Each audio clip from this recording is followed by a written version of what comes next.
I got it.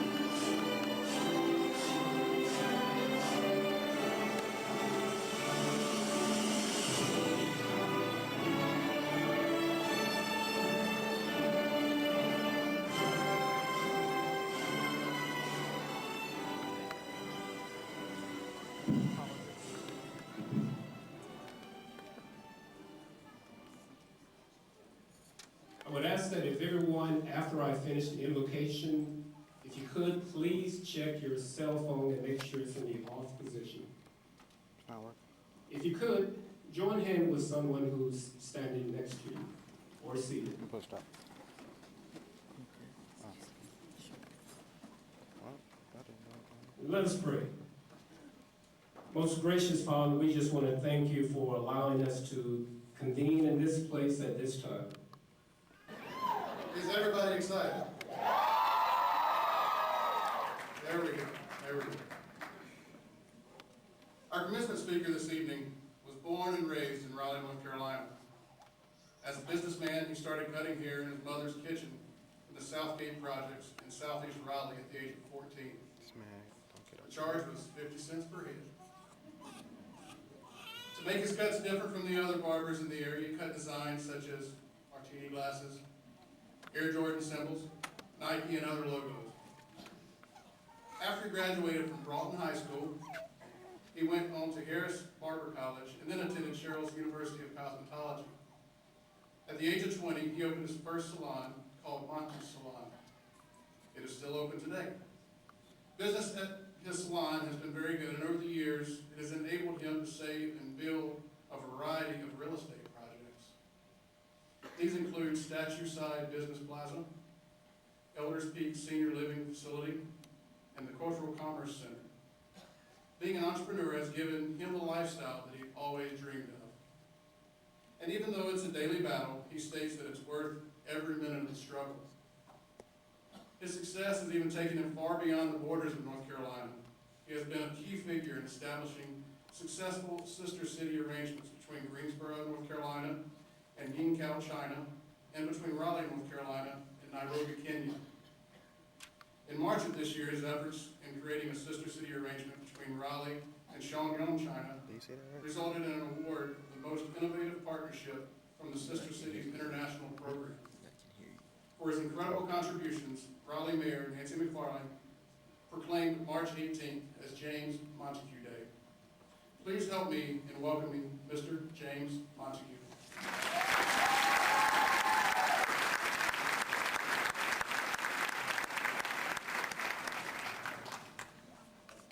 Thank you for your warm welcome. I'd like to first thank God for allowing me to be here today. I'd like to thank my family for the support over the years, and I would like to really thank the administrators for welcoming me to do this commencement speech today. I took notes. I'm not Dr. Phil. I didn't remember this stuff, so just bear with me. I'm going to speak to you today about the journey. Congratulations, first of all, class of 2014.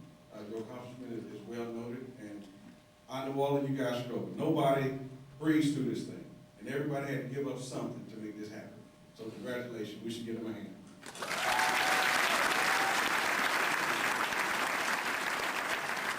Although you're graduating, it's not over.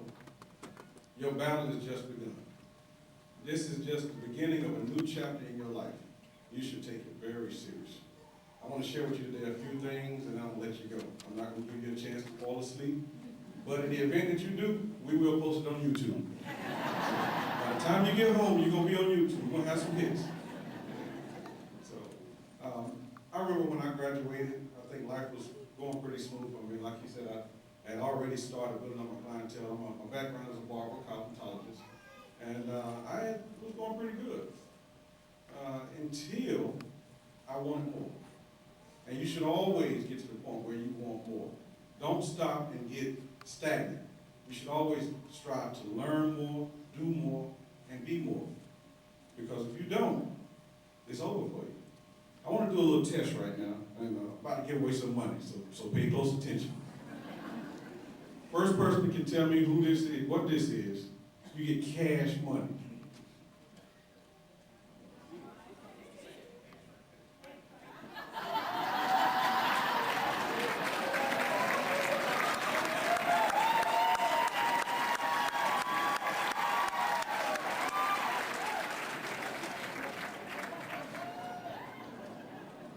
dude won't plan.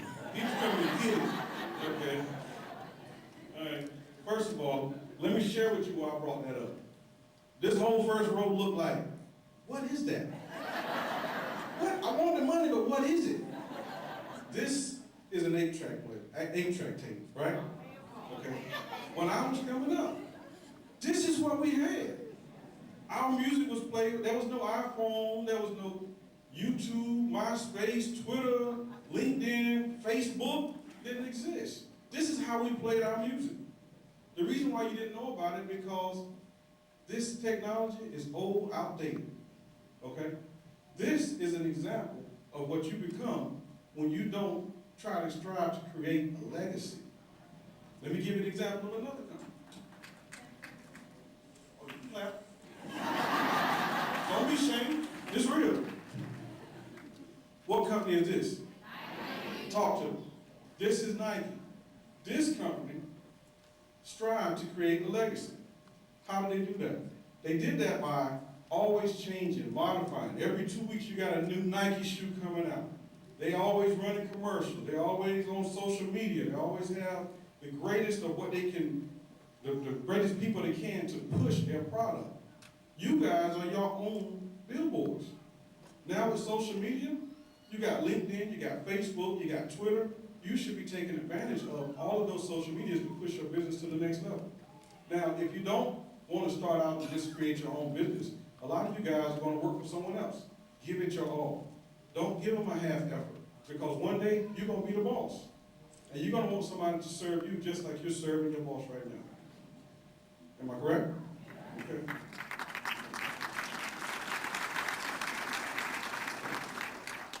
All right, here we go. We should always strive to expand your knowledge. The more things that you know, the valuable you become to the world around you. That is always true, no matter what business you're in, no matter what kind of relationship you have. The more you know, the more valuable you are. Being successful is about building a fan base for your product or service. The level of success that you attain will be based on how well you know your customer.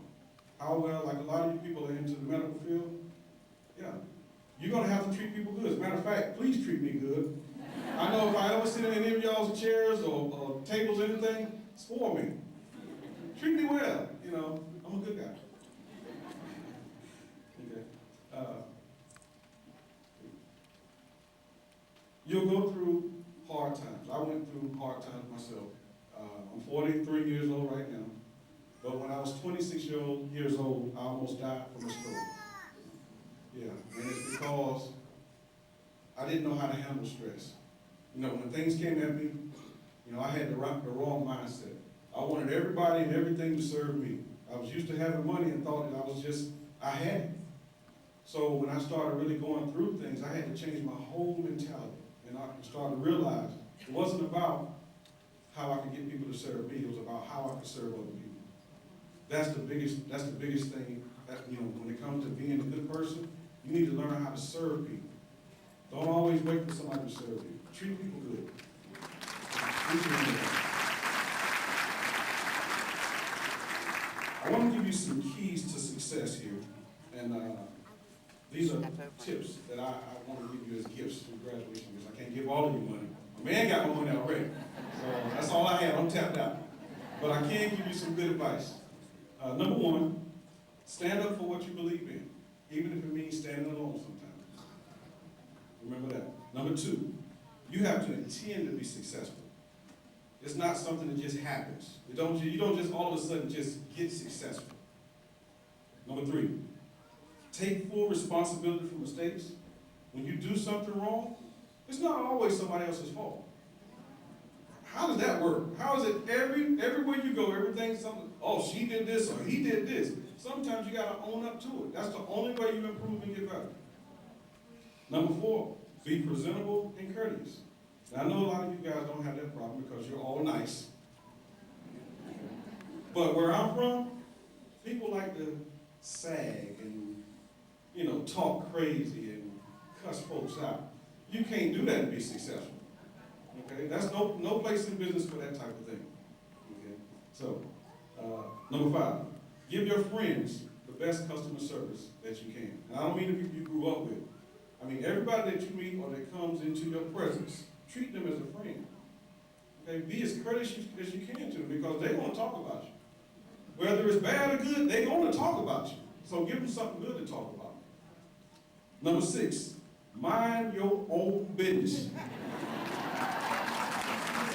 Please, mind your own business. We are so busy as people talking about other people. Leave them alone. You cannot mind your business and somebody else's business.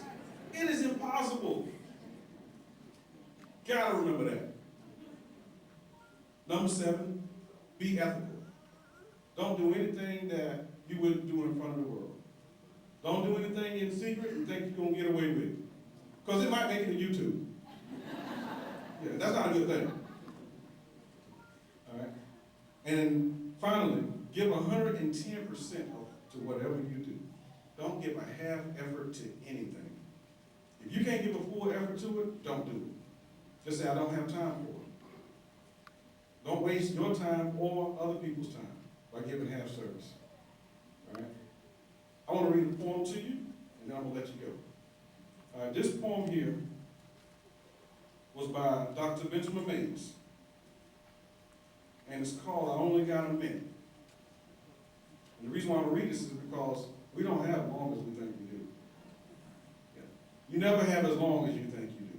You don't want to waste any time on negativity or negative people or negative thinking. Every second should be cherished. So here it goes. I only got a minute. Only 60 seconds in it. Forced upon me, can't refuse it. Didn't seek it, didn't choose it. But it's up to me how I use it. I must suffer if I lose it. Give an account if I abuse it. Just a tiny little minute, but all eternity is in it. That's deep. Think about it. Look it up. Use it. Okay? Lastly, I want to say, you all guys right here, as I look around, you all look different. You all may talk different. I know you all act different. But one thing you got in common is that you made it. Regardless of what the naysayers and the haters did and said, you guys achieved greatness today. Never forget that. Never forget that. It's so important. Congratulations, 2014 class of 2014 Miller-Motte. Thank you for having me, and have a great rest of your day.